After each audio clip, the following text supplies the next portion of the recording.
بسم الله الرحمن الرحيم السلام عليكم ورحمة الله وبركاته ومركلة يا عول إن شاء الله سين كوبلان سنين وحين بلا بينا كورس كينين شافا نقول كل فلوب جرين دونا idea نت بين أو IDP2 يا دي بعد هاي ستو برنامج دي كوري كان ودنا لسه عن كرتها لكن وحن قولة لنا نت بين عاد كورسو شو الكمبيوتر كاجا عاوة وحينو كبلا بدونا إن شاء الله تعالى إنه overview ka bixino environment-ga ama deegaanka ama home typeskiisa sidoo kale waxaynu bilaabi doonaa inaynu program aynu create garayno insha allah intaa wixii ka dambeeyana waxaynu ku xijin doonaa casharadeenii oo isdabayaala sidaad ujeedaan file waxaa ugu horeeya new project waa inaad project cusub create garaysato iyo new file inaad project hore u jiray file ku dari karto inaad projectyaadii hore soo furan karto iyo inaad project soo furi karto inaad projectyadaadii hore aad samaysay aad halkan ka soo furi karto iyo inaad xidhi karto project iyo inaad projectyo badan xidhi karto environmentgiisu inta badan import iyo export waa inaad wax soo import garaysato oo soo dhoofsato iyo export inaad zip ahaan u dirto project aad leedahay si ay cid kale aad ugu share garan karto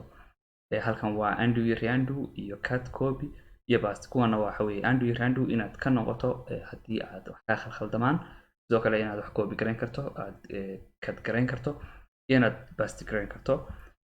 sidoo kale view waxa kugu jira inaad editor iyo toolbarska iyo inaad soo dhigato meel dhow iyo inaad maaragtay waxyaalo badan oo kale kusoo dhaweysan karto inaad full screen ka geli karto oo kale navigate-ku waa inaad file aadi karto file typekiisa inaad aadi karto iyo inaad koodharkaaga dib halkan aad uga xulan karto sourciga waxaa ku jira formatkii iyo qaabkii aad programkaaga aad u ilaalin lahayd removing surrounding code inaad codekii aad remove garan karto inaad duplicate ku samayn karto sidoo kale halkan waxaa ku jira qaybo muhiim oo ah inaad run garayso iyo inaad build ku samayso projectkaagii inaad clean and build doorato waxyaalo badan baa halkan ku jira sidoo kale halkan team waxaad kaga xidhi kartaa github oo ah meel koodhka lagu kaydiyo oo kale iyadoo aad halkaana ka diri karto koodharkaaga halkan oo kale waa bladekii iyo propertieski iyo meelihii aad kaga soo daraysay sidoo kale waxaa kugu jira halkan librarieski serverski iyo dhammaan wax kasta oo aad u baahan karto halkan oo kale waxaa ku jira sidaad ujeedaan projectyadii iyo fileski meelihii aad kasoo furan kari lahayd serviceska haddii wax kaa khaldamaan iyo action inaad task aad ku eegi karto sidoo kale helpida waxaad ka helaysaa inaad programkaaga update karto ama update aad checkin karto keyboard shortcut kan oo isna pdf ahaan halkan lagugu diyaariyey iyo inaad online-ka aad help ka eegi karto iyo caawimaad iyo waxyaalo badan oo kale iyo programka aboutkiisa iyo wuxuu ku saabsanaa marka haddaan doonayo inaan file cusub project cusub kusoo daro projectdeeda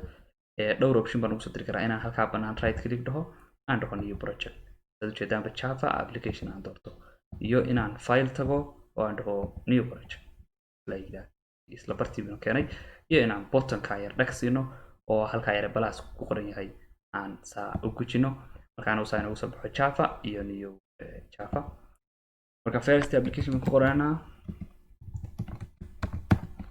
saad ujeedaan finish ayaan leenahay waa kana saanu inoogu soo bixi doonaa first application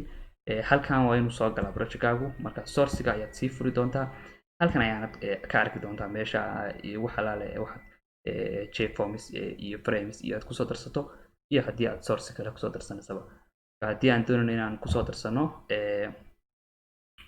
jframe halkan ayaan dhagsiinanaa new baan leenahay tan ayaan usoo boodinaa jframe ayaan dooranaa kana waxaan leenahay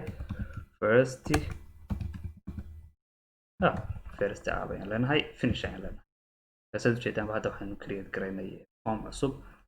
kaasi oo aynu ku samayn karno waxyaalo badan oo midab ka bedeli karno oo ben aynu saari karno kan ayaana kaa caawin doona inaad project dhammaystiran aad ku abuurto programkan netbean insha allah waan isku daynaa inaan intaan ka gaari karno aan dhammayno bottoms ayaad kusoo dari kartaa levelska ayaad kusoo dari kartaa oo aad text ku qori karto waxaad ku samayn kartaa property inaad aado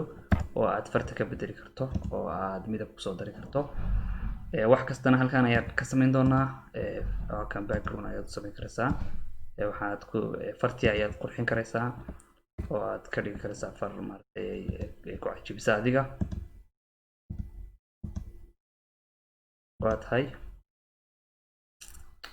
horizontal alignment iyo waxaad ku samayn kartaa horizontal alignment iyo waxaad ku samayn kartaa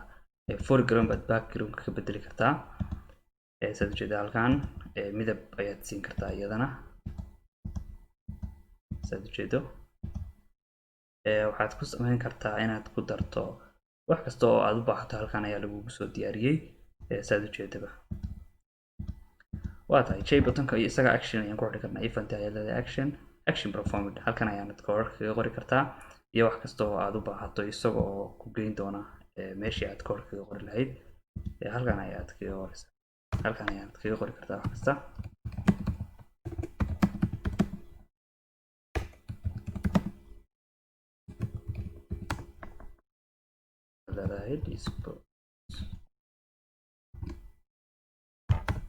sidoo kale waxaad oran kartaa system dot close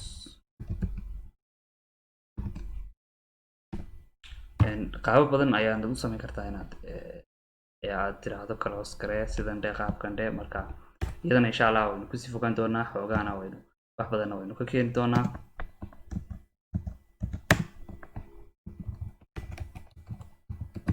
click ayaad ku qoran karaysaa wax kasta ayaad ku samayn karaysaa bottomskaaga waa qurxin karaysaa dhinacyada u jeejin karaysaa waana balbalaarin karaysaa insha allahu tacaala sidan waa firstii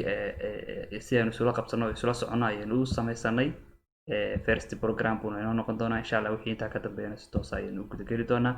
aad ayaad u mahadsantihin insha allah waxaan rajeynayaa inuu course in anfaco aan ka wada faa'iidaysan aan noqoto asalaamu calaykum waraxmatullahi wabarakaatu